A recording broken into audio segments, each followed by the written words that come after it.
અધ્યાય 16મો શ્લોક 16.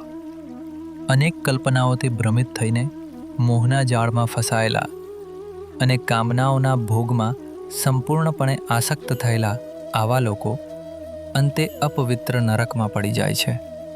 અનેક કલ્પનાઓથી ભ્રમિત. જ્યારે અહંકારથી ભરાયેલો મનુષ્ય પોતાનું આખું જીવન માત્ર ઇન્દ્રિય સુખોની પાછળ દોડવામાં પસાર કરે છે, ત્યારે તેનું મન સતત અસ્થિર બનતું જાય છે. તેને બહારની વસ્તુઓમાં જ સુખ શોધવાની ટેવ પડી જાય છે. પરિણામે તેની એકાગ્રતા ધીમે ધીમે નષ્ટ થવા લાગે છે. તે વાસ્તવિક જીવન કરતાં પોતાની કલ્પનાઓ, ઈચ્છાઓ અને મનના બનાવેલા સપનાઓમાં વધુ જીવવા લાગે છે.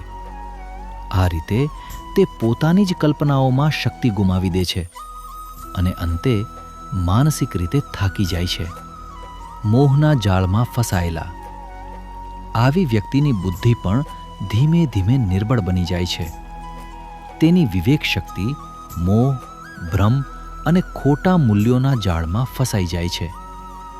તે જીવનમાં રહેલા શાશ્વત સત્ય, સમન્વય અને પરમાત્માની ઉપસ્થિતિને ઓળખી શકતો નથી. તેને માત્ર પોતાનો અહંકાર, પોતાની મહત્વાકાંક્ષાઓ અને પોતાની ઈચ્છાઓ જ સાચી લાગે છે. કામનાઓના ભોગમાં આસક્ત. જ્યારે બુદ્ધિ પર અજ્ઞાનનું આવરણ છવાઈ જાય છે, ત્યારે મન વધુ ચંચળ બને છે. મન ચંચળ બનતા ઇન્દ્રિયો પરનું નિયંત્રણ ગુમાવી દે છે.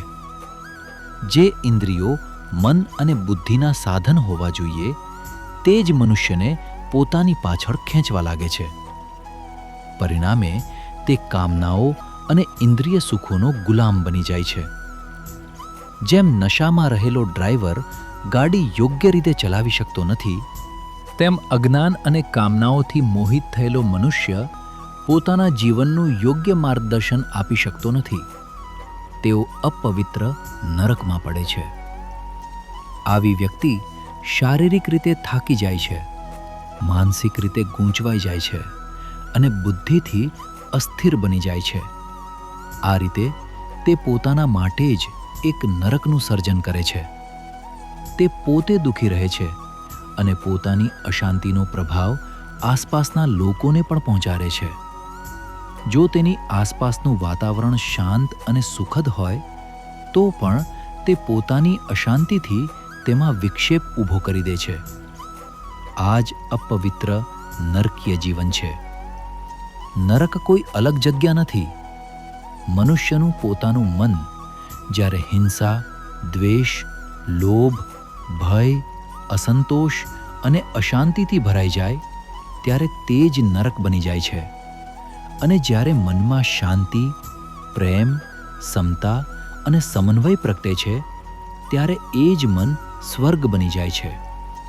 સ્વર્ગ અને નરકનો આધાર બહારની પરિસ્થિતિ પર નથી, પરંતુ આપણા અંતઃકરણમાં રહેલા સમન્વય કે અસંતુલન પર છે. આથી અશાંત વ્યક્તિ સુખદ પરિસ્થિતિમાં પણ દુઃખનો અનુભવ કરે છે, જ્યારે શાંત અને જ્ઞાની વ્યક્તિ મુશ્કેલ પરિસ્થિતિમાં પણ આનંદ અનુભવી શકે છે.